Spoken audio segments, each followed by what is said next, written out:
What's going on YouTube, Kronos here, and welcome back to another PSO2 video. So today's video we're going to be going over more or less the elephant in the room, the lack of content currently in NGS. But before we jump into that guys, my name is Kerno, I do content over here on YouTube daily. Would much appreciate to subscribe as we work towards that 10k mark by the end of the year. But let's jump into this. So a lot of players have become pretty upset with PSO2 NGS as a whole recently, since getting through the game, the honeymoon phase is kind of over.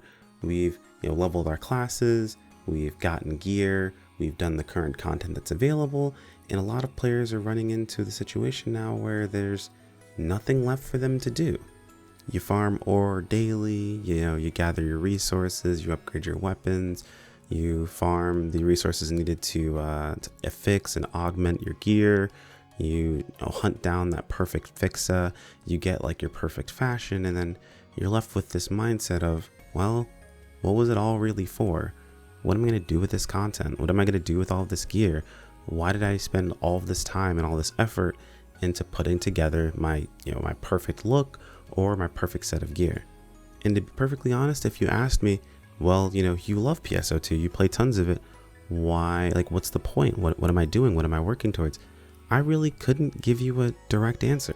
The reality is there's not a lot of content for Endgame in NGS at the moment.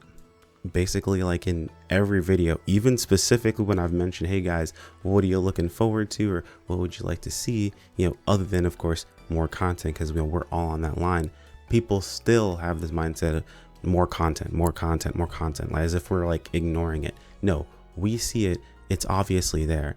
All of us really want more content in the game for us to do. A lot of us came from base PSO2 where we had tons and tons of content to go in through. So trust me, we understand it. Now SEGA unfortunately has put themselves in a little bit of a tight situation. So I'm going to rewind a little bit to make this make a bit more sense, so you guys probably understand where I'm coming from and what I'm explaining itself. So let's go back to base PSO2 and the launch of base PSO2 in the global region. They announced base PSO2 coming to the West, seeing all these amazing things coming. And shortly after announcing base PSO2, they mentioned, hey, look, we're doing this, but we're also coming out with this completely new portion of PSO2 called PSO2 NGS. And when we saw that, those of us who've played PSO2 were absolutely mind blown. We were freaking out. We were super happy about all of these things that we're going to be able to experience with still having a hold of our regular characters.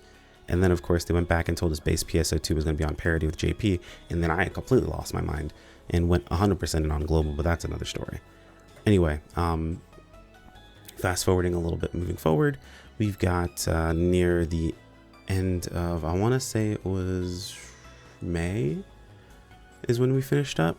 Yeah, it was May when we got really the last pieces of PSO2 base content near the beginning, and then near the beginning of June, I believe June 9th, is when NGS launched. Now, let's keep in mind that PSO2 came to the global around that same time. It'd been out for basically about a year, and they crammed all of our content into that 1 year time frame. So most of us on global got content pretty much almost every week to every 2 weeks to a month.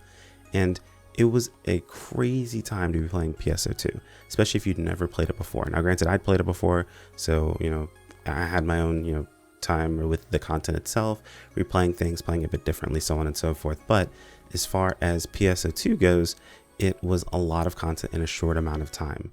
Now, if you played over on JP, you're probably a little bit more used to content droughts, is what I like to call them. It's what they're called in the MMO world, where there's just a lack of content for a long period of time before something booms and really pulls you back in.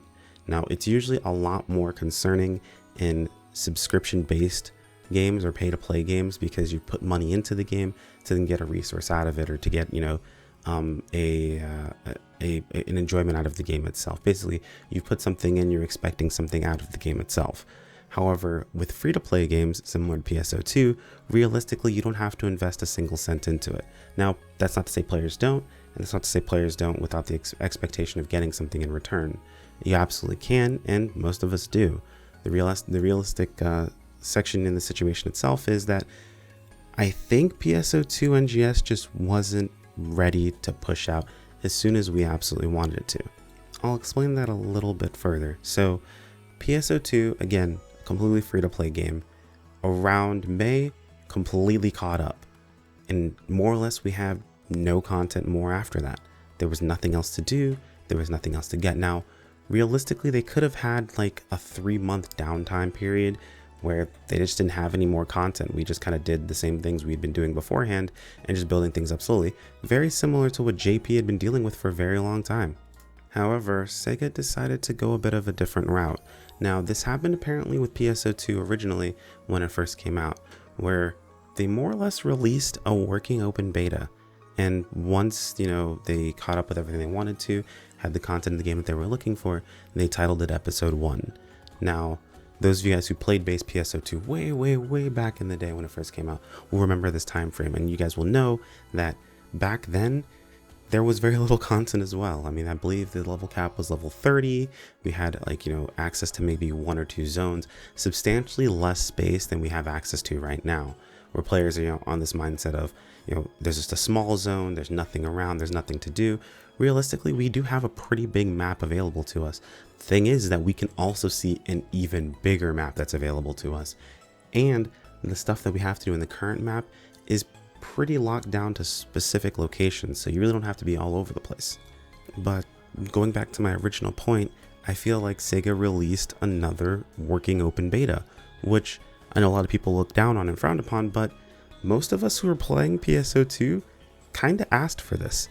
I know I personally said over and over again that, hey man, NGS is a lot of fun. If you guys just gave us a block to swap over to with just NGS stuff in it, and occasionally it went down and occasionally was up, just so we could play it and enjoy it as you're building it up, that would be fantastic. I would love to go ahead and jump into that. That way I can just keep playing and having a good time, having something to do. Granted, it's not where I want it to be, but it'll get there and I don't mind waiting. And realistically, if you don't want to wait, or if you don't want to, jump into it right now, you can do something else while you wait for it to catch up to what, you're really looking forward to.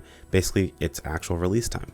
Now, that's just my point of view in the situation itself. I'm not saying that's exactly what they should have done, realistically speaking, but I think that's what they did. They just released an open working beta. If you actually look at the content that's slated to be out by December, realistically, it looks like December was the actual release date. They had, new things coming out, certain things that they wanted to release or have available on launch. Some of the base classes, like if you look at it, we're missing Braver, Bouncer, and Summoner, 3 classes that were technically considered base classes. Fun fact, when Sound classes came out, they rebranded the 9 classes that we started with as base classes. They were the starting classes because the original base classes were just Hunter, Ranger, Force. Then they had the advanced classes of Fighter, Tector, Gunner, and then they had newer classes on top of that of Braver, Bouncer, and Summoner. So once the Sound classes came out, they actually redubbed those classes, because you originally had to do some stuff to unlock those classes, but they redubbed those classes as base classes that you had access to from the very beginning, and then of course you had the Sound classes you had to unlock. And as it stands right now, we don't even have all of the base classes in the game. We only have the first 6 classes. Now granted, those 6 classes are mostly completely redesigned. Their weapons are all changed, they have all new mechanics, so on and so forth, but it's very easy to tell that they had a really great idea that isn't just polished up yet. It needs a bit more time in the hyperbolic time chamber, that way it comes out absolutely polished. And as far as content goes, we need a bit more to do at Endgame to make it so all of our gearing has a purpose. We have a great level of gearing going on right now, where there's content to get gear, where there's content to get our accessory, or to get things that we want. There's content to, realistically, this is another conversation for another day, but make a bit of money and get what we're looking for, but there's nothing to use that gear on. And that's what is really upsetting to a lot of players at the moment, is why are they getting a bunch of gear? What's the point?